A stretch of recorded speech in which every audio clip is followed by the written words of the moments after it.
Yep. Can you see my slides? Okay. Yep. Okay, perfect. So go ahead So and I'll begin. make sure you keep the microphone close to your mouth. Okay. Can you still hear me? It's Yep. okay, great. Thank you. Okay, so good evening, everyone. It's night in Antwerp from where I'm presenting right now, and we have two sessions, two papers simultaneously being presented, one after the other, and one is a practice and innovation track paper, another is a tool demonstration track, and both of them are basically describing the same project. So, with the permission of the chair, I would like to just extend the session and do both of them together. Solving the instance model view update problem in AADL, and Osadin solves the instance model view update problem in AADL. So these are our two papers. This work is a result of a collaboration between Telecom Paris in France and BITS Pilani Goa campus in India. I myself am Rakshit Mittal, and in the audience, or even maybe on the, I can't see that, but Dominic, my supervisor from Telecom Paris, must also be there, and he will also do the presentation with me and also help answer questions. Actually, do you hear me? Yes. Can you speak a bit louder? I think some people don't. Okay. So yeah. Okay, so let's start with what is AADL. So AADL is the architecture analysis and design language. It is standardized by the Society for Automotive Engineers, and AADL is essentially used to model real-time embedded systems. And these systems are composed of discrete software components, physical execution platform components, and these components are tightly coupled with actuators and sensors in the real world, and they also interact with their environments, and this is essentially the definition of cyber physical systems. So basically, AADL is very apt to model cyber physical systems. AADL is used for scheduling and flow control analysis, and also for code generation for various embedded platforms. And ADL is also very important right now because it has been adopted as the core of the US Department of Defense's digital engineering strategy. It is entering production within the Future Vertical Lift program of the US Army, and a vehicle of the Future FVL Future Vertical Lift program can be seen on the screen here on the top right, this helicopter. And the project which I am presenting right now has in fact also been funded by the US Army. So yes, a lot of military money. ADL has a blended syntax. We have both a graphical notation and a textual notation. ADL, I will briefly describe the ADL constructs to help us better understand what the project is. ADL is composed basically of components. Components are specified by classifiers. And within classifiers, we have two kinds, types and implementations. The type classifier will tell you how the specific component interacts with the outside world. So basically a type classifier will specify the connection points, the external connection points. In ADL, these external connection points are called features. An implementation classifier, on the other hand, will describe or specify the internal composition or the internal architecture of that component. So it will describe what the subcomponents are and what the connections between the different subcomponents are. So this is basically, these are the ADL construct, the simple basic ADL constructs. ADL is a very rich language, and it is made possible because of extensions, refinements, inheritances, various other dependencies. And this has a reason. This richness has a reason. This richness helps us develop or generate code for embedded platforms, and at the same time, it also enhances modularity and reusability. Uh, so yes, that is it with ADL. I come to OZAT. So OZAT is the open source ADL tool environment. It is the reference tool or the reference implementation for ADL.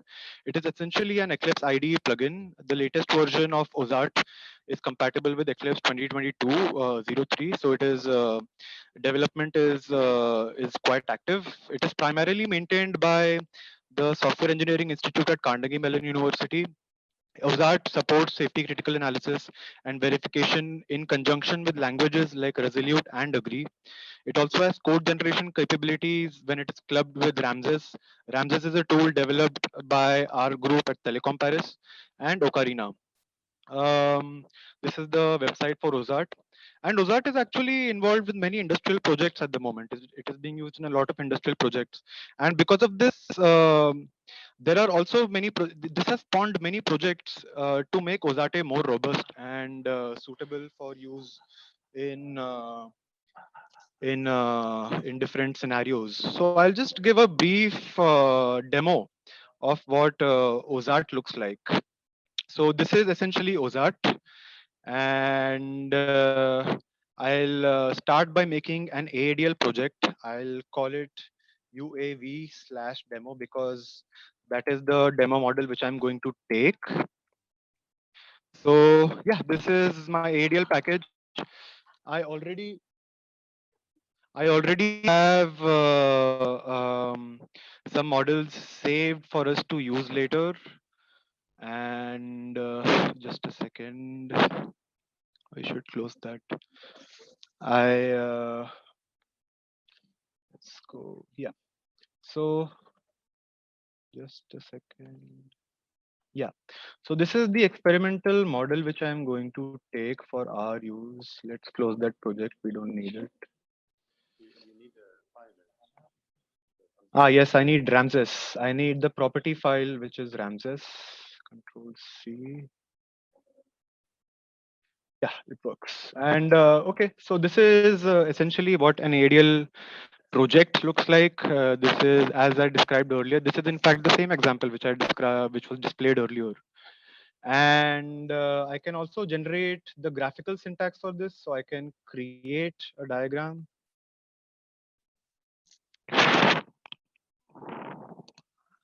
Takes some time, and we have a diagram here. So this is the diagram for that particular project. I can show them, I can try to show them side by side.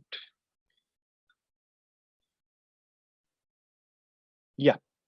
So yes, so this is and one nice thing to demonstrate here is the blended syntax. And essentially both of these, the graphical syntax, the graphical notation and the textual notation are synchronized. So if I change the name, for example, I have cpu.impl here. Let's find, so okay, so this is cpu.impl. And if I change the name of cpu.impl, uh, I click rename, and instead of impl, let's say this is cpu.impl1. And if I, so you see, this is cpu.impl here, I save it, it becomes cpu.impl1 here as well. So this is a very light demonstration of the blended syntax of OZAT and how, and that the two notations are in fact synchronized. I think that is it for a small demonstration of OZAT. I can now go back to the presentation. Yes.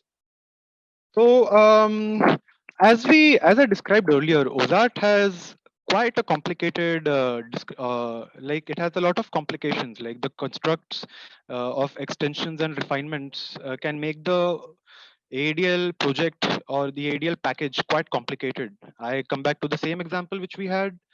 As you can see on the right, we have something called the declarative model, which is the actual code, the AADL code, or how we program in AADL.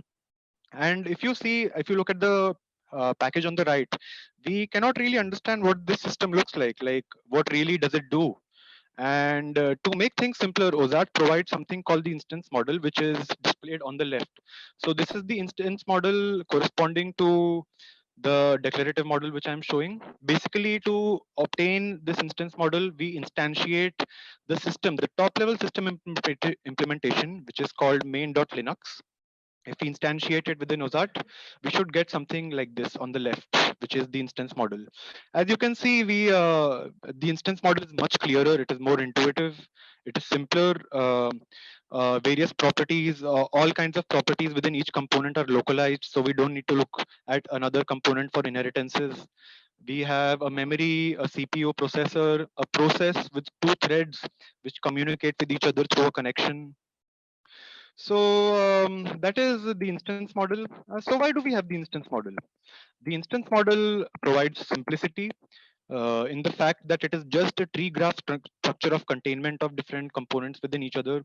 There are no complex cross-tree relations except maybe a property may reference another component across branches. So that is the only cross-tree relation possible, but it is not structural, so it doesn't affect the architecture.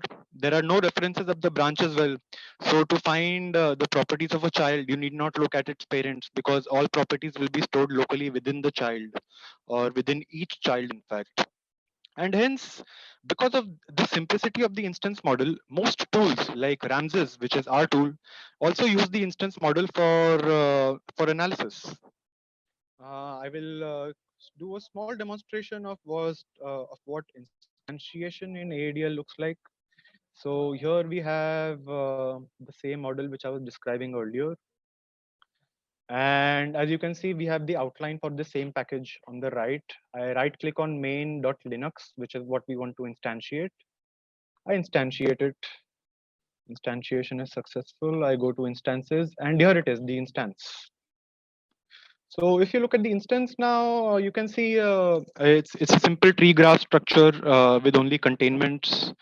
There is again, it's the same. Where you have a memory, a process, a processor. The process has two threads. So yeah, that is instantiation. I can also show you some properties. So if we look at a property, for example, we can see properties, ADL. No. Okay. So we can see, for example, this instance object thread, which is the underscore sender. It has category thread. It has classifier thread implementation sender.impl. Its name is the underscore sender, and it has a corresponding component named the underscore sender as well. So that is it. Short demonstration of instantiation. I go to the slides again. So I've been describing Ramses a bit, and I want to stress on the importance, like right now, of what the problem which we are facing really is. So within the Ramses workflow, Ramses is a tool which is called, which the full form for which is refinement of ADL models for the synthesis of embedded systems. It is a tool we use to generate code for various embedded platforms like Linux, OSEC, RX 653 platforms, etc. And so within Ramses, we have an application model, which is essentially the software model, the logical model, and an architecture model. The software has to be mapped to the hardware. And this mapped model is essentially the AADL declarative model. We instantiate this declarative model within the workflow to find the initial AADL model, which is the AADL instance model. Ramses uses this information from the instance model to generate a refined AADL model, a refined declarative model. Ramses cannot directly make changes to the simpler instance model because this is not supported right now. So if it has to make any refinements, it can only make them in the complicated AADL declarative model. And this is quite complicated. This is just one tool, Ramses. All tools have to define their own ways of how to refine the declarative model, and it is quite complex. So, and then it uses that refined declarative model to generate code. And essentially, this is the bottleneck, or this is the problem which we are trying to solve in our project, where we want to make it simpler for tools, for refinement tools, to carry out the refinements on the AADL models instead of using the instance model only for analysis and then making your updates and refinements on the complicated declarative model. You can, with our project, with the results of our project, you can use the instance model and use the instance model for analysis and for refinement, and which is much simpler. A short description of the view update problem. This is a diagram from Zinovi Diskin's paper, which introduces delta-based lenses for asymmetric case. On the left, we have the base model state A. It is a list of people with their departments and their date of birth, first name, last name. The view of this base model which we have used is basically the people who are associated with the marketing department and only their first and last names, not the date of birth. Now let's say we have this view and the name of Melinda French changed to Melinda Gates. So the last name has become Gates. And this change in the view can be performed in two ways. You can either change the last name directly, or you can delete person P1, which is Melinda French, and put a new person with the same first name and last name, Melinda Gates. The thing is, on the instance or on the view model, this makes no difference. Like you go either B1 or B2. But on the declarative side, which is the original base side, this difference in steps can create differences, because when you only change the name, we still have the same object in the declarative side, and the date of birth is uh, is preserved. Whereas if you delete and add a new object, the date of birth is unknown. The question is, how do we account for such differences? And the solution for that is delta-based lenses. So this is a short description of delta-based lenses, where essentially S is the model state, the base state. F is the view generating function, which generates the view V. You perform updates on the view V, which are view updates, and these updates have to be translated to updates specific for the model state. So instead of using information from U of V, we are using U itself, and we are the result of this translation is not the refined or the updated model state, but updates to make in the model state. So parallelly, within AADL, within our problem, the model state is the declarative model. The view generative function is, of course, instantiation. The view state is the instance model. The view updates are updates performed on the instance model, and the translation is de-instantiation. And this is the focus of our work. Also, one thing to note is the view generating function, is not a bijection. So this is not a trivial matter. And this was illustrated in the example which we took before. This is a delta-based lens. We already have a get within OSAT, which is called instantiation. We are trying to develop put, which takes information from the original model state, which is from the original declarative model, and from the refinements performed on the view, and not the refined view or the refined instance model itself, or the updated instance model. This is not an easy task. There are quite some complications which I will explain through an example. I take the same example as before. I want to add a property. Let's say I want to add a property to this thread, the sender. Properties within AADL can be, within the declarative model, can be inherited from various objects. You can look at the subcomponent, which is marked instance 4. You can look at the implementation. If there are no, if you have found all properties here, you then go to the implementation of that subcomponent. So right now we have the underscore sender is the instance. The subcomponent is the underscore sender start. So we look at the underscore sender start. Then we look at sender.impl, which is the implementation. Then we look at parents or the ancestors of the implementation. Here we have no ancestors, but we do have a type. So there are no ancestor implementations, but there are types. So then we look at types, then we look at ancestors of types. And finally, we may look at the parents of the subcomponent. So we will look at sender star, we will look at sender IMPL, we will look at sender, and then we will also look at proc.impl.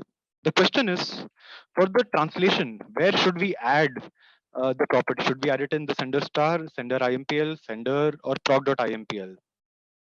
This is quite a complicated question. There's too many choices, and with dependencies, it makes finding the solution even harder.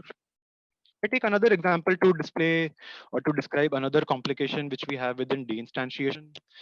This is another simple model. We have a system with two processes. The processes are identical. They have two threads. These threads communicate with each other through connections. The connections are connected to the different components through abstract features, which are displayed here, which is P. Now, one interesting thing to note is proc1 and proc2 both have the same classifier, which is proc.impl. Now, let's say my question is I want to change the abstract feature P in proc1, in proc1.the_sender to a data port. I have marked it in red over here. So obviously, for me, the simplest option would be to change the corresponding feature, in the declarative model to a data port as well. But the problem is, since we have the same classifier proc.impl for both the processes, a change in this abstract feature in the declarative model to a data port will also result in an extraneous change to a data port in the second process as well in proc2, which is not desirable, which we do not want. And finally, if we put some effort and we figure out how to do it without having this extraneous change in the second process, the final solution within the declarative model, which looks something like this, and the code for the declarative model, which looks something like what is displayed on the right. The solution with preservation of information at this point is very complicated with many extensions, refinements, and this is in fact for a simple instance update in a very simple instance model. Like this is the most basic model which you can have, two threads, two processes with two threads each. What can be simpler than that? And even for this is so complicated where we have to extend classifiers and have some component refinements. So because of all of these complications, there is really a need for automated deinstantiation. And if we look at real life scenarios like in Ramses, which I'm sure Dominic will be able to describe in a much better way, even the simplest refinement pattern within Ramses, where a connection is changed to a shared data subcomponent. So the connection is substituted with a shared data subcomponent, and the features are changed to data access instead of data ports.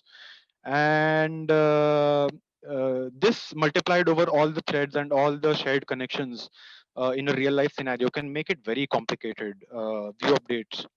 And because of this, too many choices for deinstantiation, so many complications and dependencies makes deinstantiation highly complex. And we believe it requires automation to make development of AADL tools in the future much simpler.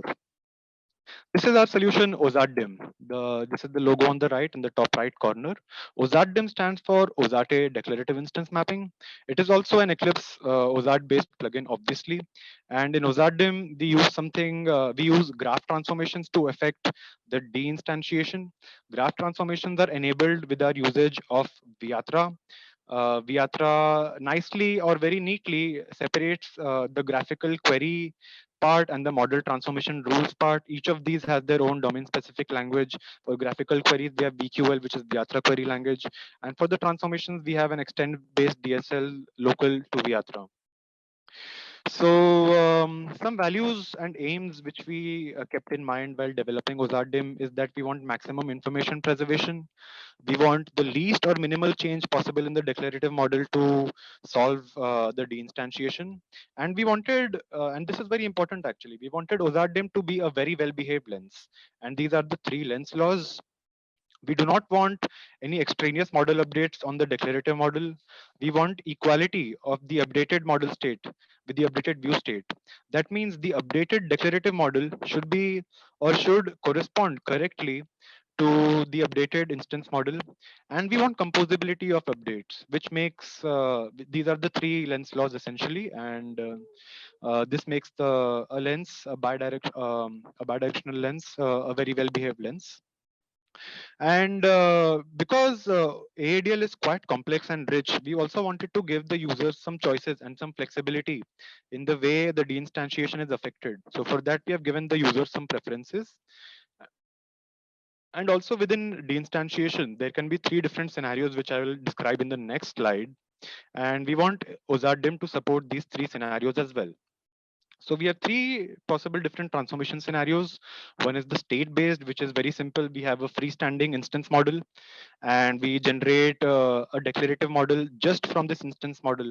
So the instance model, as we have described before, this is an asymmetric case for a delta-based lens. The instance model always has lesser information than the declarative model from which it was generated. And we are generating a new declarative model in the state-based scenario from this instance model only with the information within the instance model and not from the declarative model which was originally used. So state-based, that is the state-based scenario. And in-place refinement is basically you have a declarative, you instantiate it to an instance model, and you make changes directly on the instance model.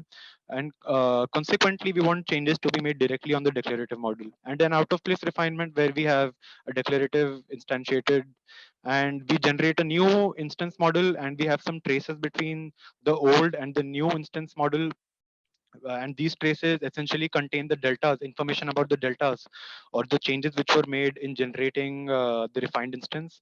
And consequently, instead of making changes directly on the declarative model, we want to generate a new declarative model with the refinements.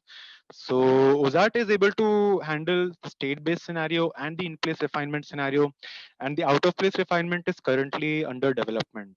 I will show these demonstrations really soon. Maybe I'll show them now. So I hope you can still see my screen. I have a demonstration package here.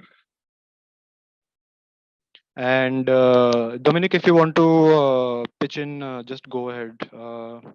So as you can see, I have the declarative model right here. I am going to reinstantiate it for the sake of clarity. So I select main.impl for this mcdag in place case. So this is the instance model generated for mcdag. What I'm going to do now is I'm going to delete mcdag. I will delete mcdag. So now we have no declarative model anymore. We have no declarative model anymore. And now I will show you how to use OSARDIM. OSARDIM is currently installed within this Eclipse installation, and it has these 4 nice buttons with numberings. So if you press the first button, it's state dim. So I select the instance model which I want to deinstantiate, state deinstantiate, and we have many options on how to do the deinstantiation. You can right click on the instance file in the AADL navigator and go to deinstantiate submenu and choose the option of your choice. You can also use the toolbar. There is an OSARDIM toolbar with these 4 nice buttons. You can also go to the OSATE menu, and you will also find dim deinstantiate submenu within the OSAT menu as well.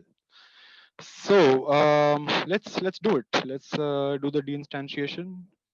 Deinstantiation has been affected, and as you can see, an mcdag.adl declarative model has been generated. I will show this. So this is what the generated model looks like. I have it's pretty much the same, but also there are some differences. Yeah. So if you can see, if you, I forgot to mention this actually, but if you will see, the package name has changed. It was not this before. It was something like mcdag test in place, and it has become this. This is because the package name is actually lost when you do instantiation, and so OSARDIM derives a package name from the file name for you, and in this case, it was mcdag. So that is the state-based. I just demonstrated the state-based deinstantiation. And now we go to the trickier instance, in-place deinstantiation. So to describe that nicely, sorry about this. I will display both the declarative model and the instance model side by side. So we have these models side by side, and so to initiate in-place deinstantiation, what we need to do first is we need to instantiate the in-place deinstantiation, and for that we have the second button, which is marked incremental in-place dim. So I select the top level system instance and I click incremental in-place. Incremental in-place deinstantiation is now instantiated, and whatever changes we make will also occur, will be deinstantiated from now. So let's see. Let's, for example, okay, let's change, let's rename process proc to proc underscore rename maybe, or something else. So I go to the properties view. I hope you can, it may be a little small, but within the properties view, you can see there is proc. I change it to proc underscore renamed and I save it. And okay, so where is the corresponding MC DAG? Let me just do it again. I'm sorry.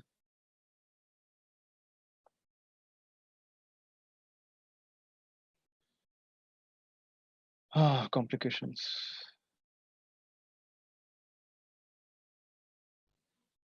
Okay. So we have MC DAG here. mcdag.aadl by its side.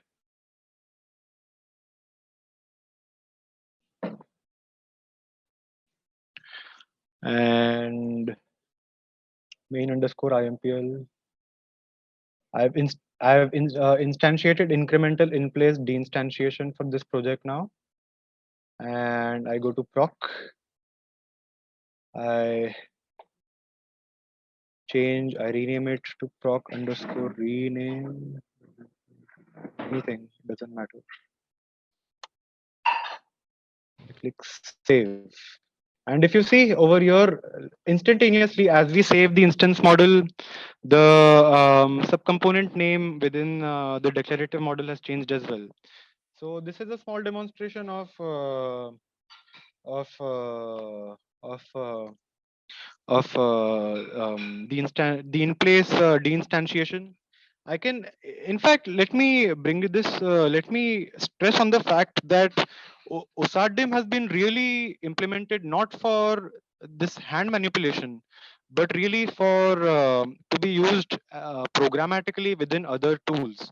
So a lot of times the deinstantiations when we are doing it by hand will not work, because a lot of times when we are doing them by hand, uh, at the moment, like in between or inherently, a lot of times the model is not semantically correct, and because of that the deinstantiation runs into errors. So to ensure the view updates or the updates to the instance model are correct, we prefer to do it programmatically, but I can try to maybe delete. So what I can do is let's delete a core. So I have 3 cores within my CPU. It's a multi-core system. I can delete core 3. What the fuck?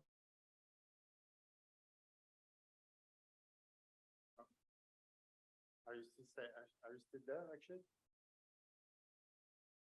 Yeah, it's still connected, but it's as if it's not sharing anymore.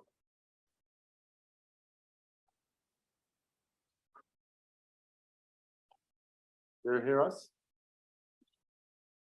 I know he was about to finish the. Can you hear us, Rashid?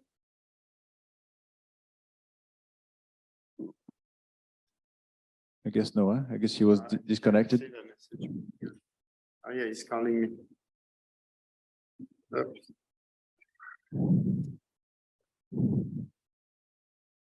Hello? Oh, His computer crashed. his computer was started. Thanks. Maybe if you can connect and show the rest, we don't have so much time left, so we can just finish the presentation or even take questions. Actually, it's time to conclude.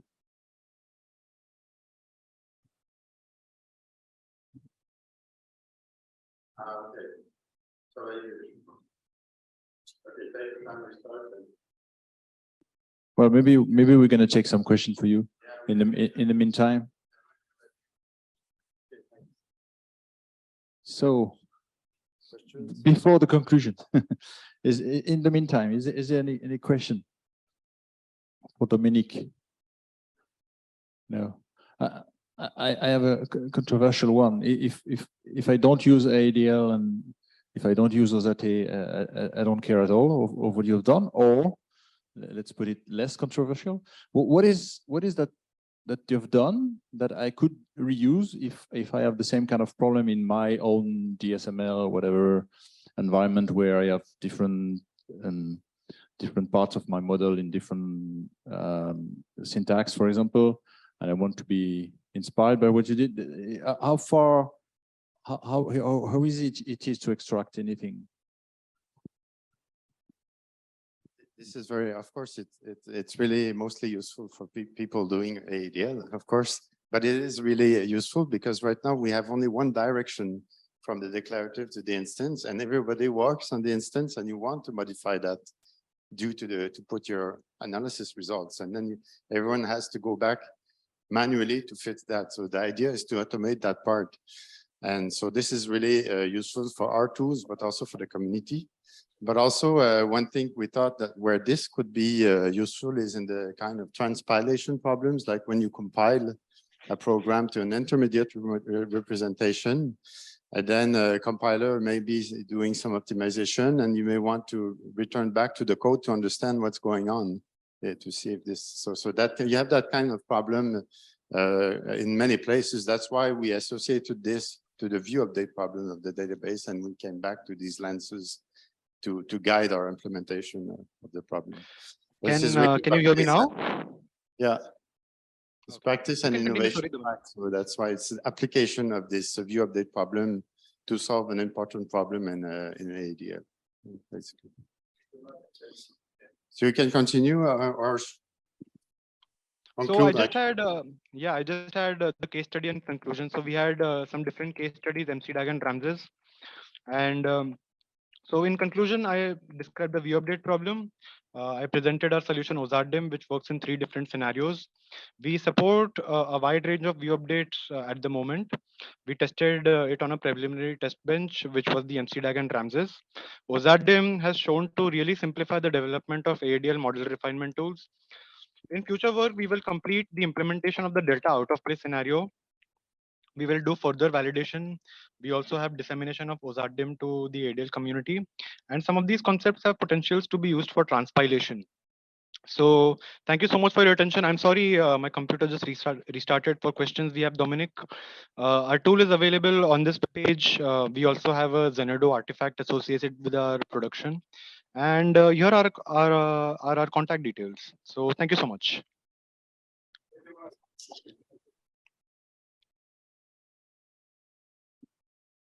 So did that bring new questions in the audience?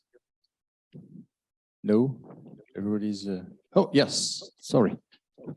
Thank you. All right, thank you very much. I don't know who I will get the answer from, maybe from Dominic or so. So this is a practice and innovation track, right? So my question is really. Thank you. Yeah. So my question is related to the innovation part of this. OSATA introduces this additional level of abstraction or instantiation, if you wish. It's actually a computed model. And now you introduce this backward transformation. So seemingly adding lots of complexity. Now, my question is, in practice, what is the impact of this on workflows, systems engineering practices, and where is the ROI? Where's the break even? So if I'm a company, I invest into this, what is the typical curve of adoption here? Do I need to invest a lot of knowledge acquisition up front? Do I need to consult academics, or can I just download your tool and that will supercharge my processes? It was really this is a question because it's a PI track. So oh yeah. So thank you so much for your question. And so OZARDIM falls under the umbrella project, which is ACMOM, which is the architecture-centric model management project. And I think Dominic is the right person to really describe what ACMOM is and what its implications are with OZARDIM. So it's really about practice and innovation. So tomorrow I will present about benchmark of model transformation tools that we do. And so we have a very complicated model transformation with in AADL for this refinement for code generation in ATL. And right now, part of the complexity of this model transformation comes from the fact that we start with an instance model, and then we have to create declaratives. So what we would really like is we start with this instance, we just create a new one using that simple structure, and then automatically we have the rest generated. And that will allow us to simplify our tool quite a bit, actually. And the thing is that everyone has that problem. Everyone use this instance model for analysis, but you compute, say, some property on your instance, then you have to go back to the declarative to update it, basically. So it's really about practice. And so what we hope to do is that once we have made this more robust, that it can get integrated into OSATA, actually, to bring back. And then what we should still need to do is go the other way around from declarative to instance in an incremental way, because right now this is a plain Java code and it's not incremental. Right. So it would be nice to have these two directions in an incremental way, basically. More questions? Okay, thank you, Dominique. Thank you, Rashid. Again. Thank you so much.